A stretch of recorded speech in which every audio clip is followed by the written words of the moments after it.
Hey everybody, I'm going to show you how to turn a skateboard into a front wheel caster board hybrid thing.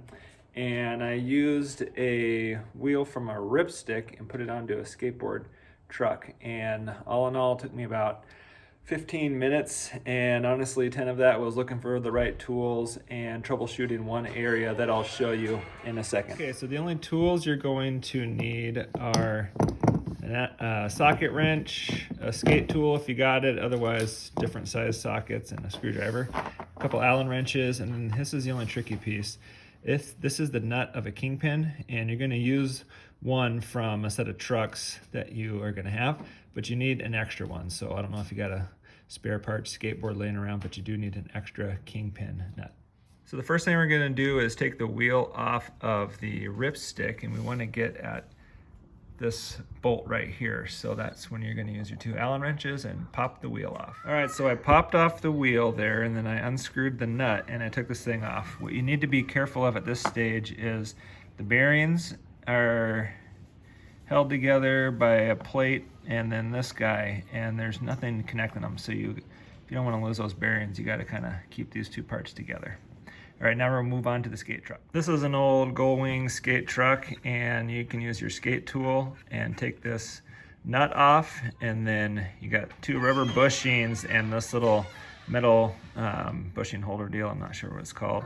You don't need any of that. You just take it all off, but hold on to your kingpin nut. So once you have taken off the truck and the bushings and stuff, you're left with just the kingpin. So you want to take your kingpin nut and screw it all the way down tight, as far down as it'll go. And this is where the problem was that I had to try and solve. If you look right here, this hole is a lot bigger than the kingpin.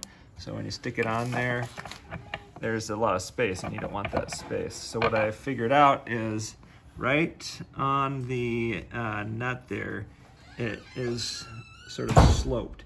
And that slope, more narrow part, fits right inside that hole perfectly.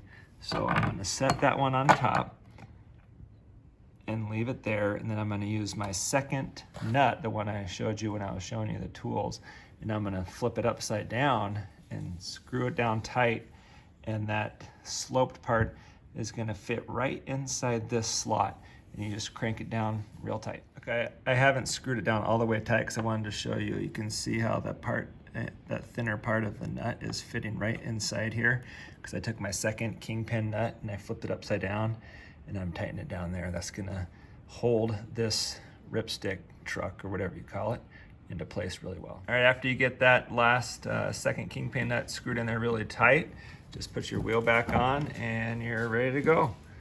Sweet little skateboard, caster board hybrid.